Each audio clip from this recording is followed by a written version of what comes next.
you know, ultimately, what do you really want? Simplify. Ultimately, what we want is just the best rate we can for our house, as many other people do. That's why there's more than one mortgage company. And to be forgiving and tolerant of the choices that I had made, and to be human about it, and to learn from it, and to move on. Yeah. Yeah. That's the hard part. And then, the other piece of that is, let's say you missed the super ultimate best rate ever, and you find out about it later. It's almost, and you know what I got. Mm-hmm. It works for us, Mm-hmm. and then letting that other thing go. Yeah. Like, that's the other hard piece of that. Yes. To say to yourself, I made the best decision for the circumstances I had, and Yeah. I'm not going to beat myself up about it, and I'm going to move on. Yeah. That is way easier said than done, but it feels also better too. Yeah. I mean, it literally feels like an emotional release when you just forgive yourself. Yeah. You know. And you waste so much less time, and it's better for your health. I mean, but it's hard though. It's really hard, because it almost sounds like when you're talking about coming from a space of love and Mm-hmm. abundance for yourself or for others, it's almost like you don't take stuff personally. Yes. One of the four agreements is to not take stuff personally.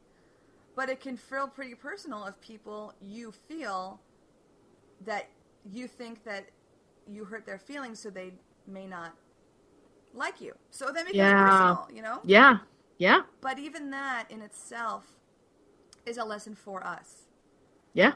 Not necessarily for them. It's for us.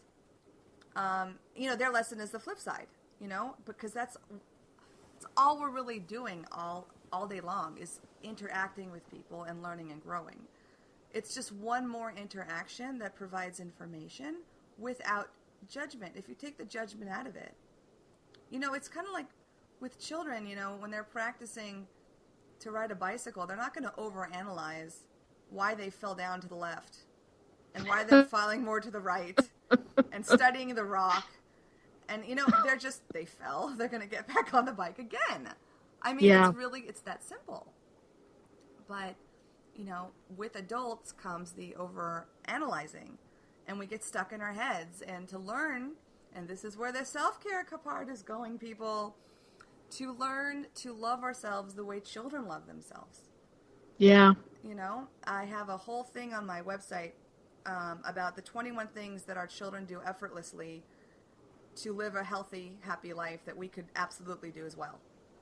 And if you watch children and you watch how they see the world and how they don't sweat the small stuff, and that they play and they don't walk, they run to something exciting.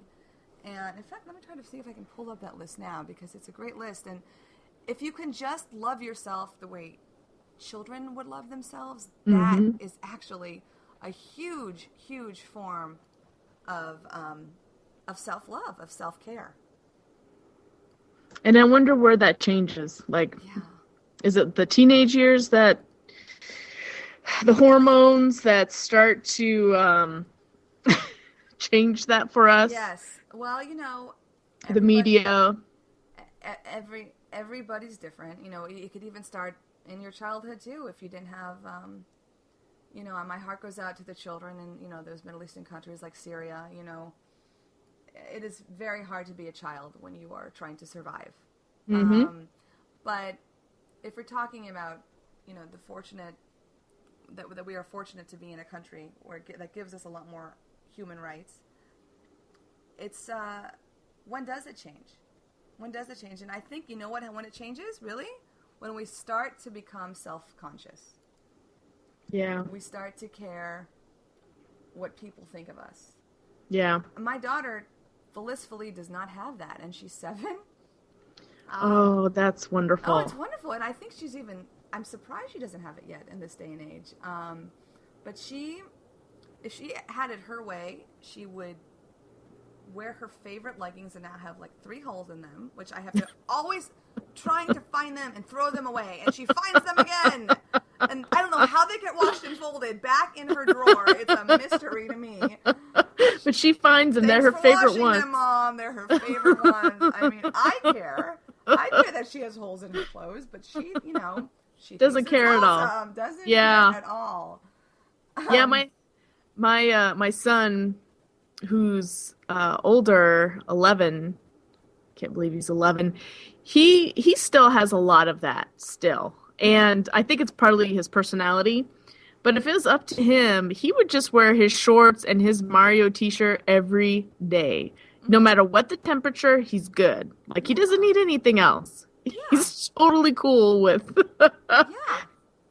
Yeah. the kid's totally just cool with who he is. And I can't claim that. Like, I did not. He was just born that way. Yeah. You know what, Lana? And he's your gift. And there's a Yeah. reason why you have that little guy. Yeah. Our kids are our greatest teachers, whether it's through, love and sparkles or through challenge. They are our teachers. So I'll read you a little bit of I'll give you the top 10 gifts our children give us, okay? Children have an innate ability to dance, laugh, and sing. They use these life easers readily and willingly. How often do we dance, laugh, and sing? Just because. How often do we break out in song? Or just, when my daughter hears the Pledge of Allegiance, she literally dances to that. I mean, she finds a rhythm. She has her ballet moves. She hears people talking, and she's equating it to music, and she's dancing. I mean, that's a happy kid. She's enjoying life. life. A self-loving, happy kid right there. Yes. Kids don't walk to something. They run. Have you noticed that? Yeah. When they see something new, they don't walk over slowly and say, oh, what is it? They run over. Yeah. Their enthusiasm easily springs forth at the idea of something exciting. Okay? They outright say out loud, yay, woohoo, when things go their way. Yeah. That's awesome. I mean, maybe we do it internally, but just let it out. Woohoo! Yeah. It's just because it's affirming that life can also be awesome. Yes. When children are sincerely apologized to, they get over it and they don't hold a grudge. I mean, I can't even tell you, like, for example, my daughter had been looking forward to going somewhere, and I promised her we would go there, and life happened, and we couldn't go there at the time I had told her.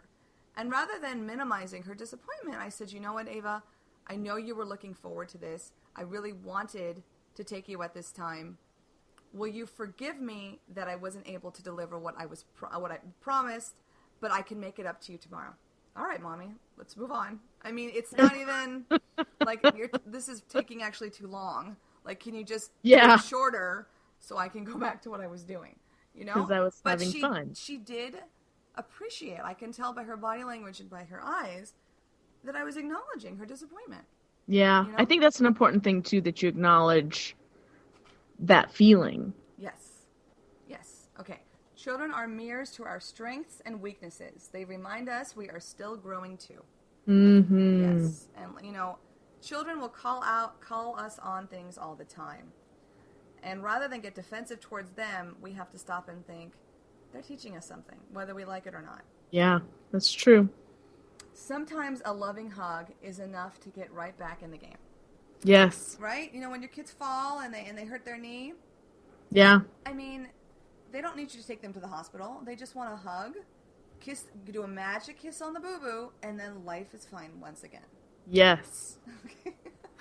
I agree. Sometimes you just need that. It's hard for us to do that also. Sometimes that would be nice, like, especially on those super frustrating days, Yeah, so don't be afraid to tell your husband, your wife, I need a hug.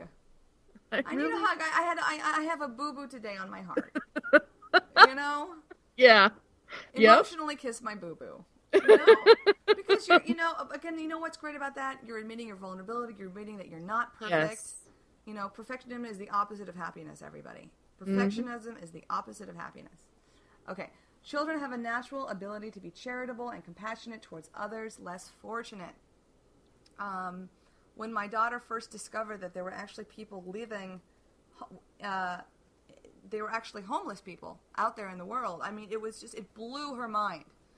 That we could live in our house when there were people in the house outside the street right now that didn't have a home. Mm-hmm. And why weren't we doing something about it? Yeah. We all need that attitude. Yeah, exactly. Why aren't we doing something about it? Like that part right there. Mm-hmm. It just doesn't make sense to them. Why are you just sitting here? Like, what can be done? Yeah. Okay, so problems don't have to be fixed. They just have to be acknowledged. Exactly. What's a good example for that? If you have one of our kids' toys broke and we didn't have the right parts to fix it, but just by saying we need to get the parts and we will fix it tomorrow, that was enough. They didn't demand it to be fixed right then and there because they understood it's going to be fixed. That was acknowledged, and we can move on. They know how to receive a compliment. Okay, this is really important, people. They know how to receive a compliment without minimizing or rejecting their worth. Do you know how hard it is for people, myself included, to receive compliments without minimizing it? Like when someone compliments you on your shoes, the first thing you say is, thank you. Oh, I got them on sale. You can get a pair too. Yeah. Or, oh, thanks. And then you immediately go and compliment them. It's so hard to graciously just accept the compliment. Yeah, it is. It is. It also reminds me of the class that you teach, your Let's Be Honest workshops in class at the very end when you have us do the note card for our fellow classmates. Yes. And even just reading those note cards, it can be kind of hard to accept that compliment because they write compliments on the cards about, I can't remember the direction you gave us, but it was to the effect of compliments or what we felt about them or that kind of a thing. But even just reading those later, you're just kind of like, do they really see me? Because this is sure a high opinion or view of me. So even in those moments, we question the compliment because we know ourselves way better than they do. And of course right. We're gonna make a case as to why that compliment cannot be. Yes. So stop doing that. I know, right? Well, Danielle, we're actually getting close to running out of time. Yes. Okay, well, let me just do the last one because this is the most fitting. Oh, I didn't know it was the last. Yeah, the last one is they are not afraid to say, I love you. Oh. They are not afraid. They are not insecure. They're not waiting for us to say it first. Yeah. Or did we say it enough? Yes. They are not afraid to say I love you. So, listeners, it is my pleasure to send you this list directly. Feel free to email me. You can find me through Spreaker right there, or you can find me through our Facebook page, Let's Be Honest with Danielle, and also my website, which is underkthetreebooks.com. And the Virginia Beach group is now officially closed, but we are still taking registration for the few groups that start on the Muse the week of the 21st. There's morning classes Mondays at 10. There's 1 or 2 spots available there. And there's an evening class with some spots left Tuesday evening. And of course, for our continuing members, we have Sunday afternoons. So for this Valentine's Day, we wish you a lot of love. And remember, when you get stuck on, loving myself, change it to, I'm going to be more a kid, and I'm going to love myself like a kid loves themselves. And it makes it more fun, it makes it more easy, and it makes it what it's meant to be. Thank you so much. Lon, do you have any last words you want to say? No, I thought you said it beautifully. Okay, all right. Till next week, guys. And don't forget to follow and like and help us grow back up our following, because we love what we're doing and we want to keep doing it for a bigger and bigger audience. God bless.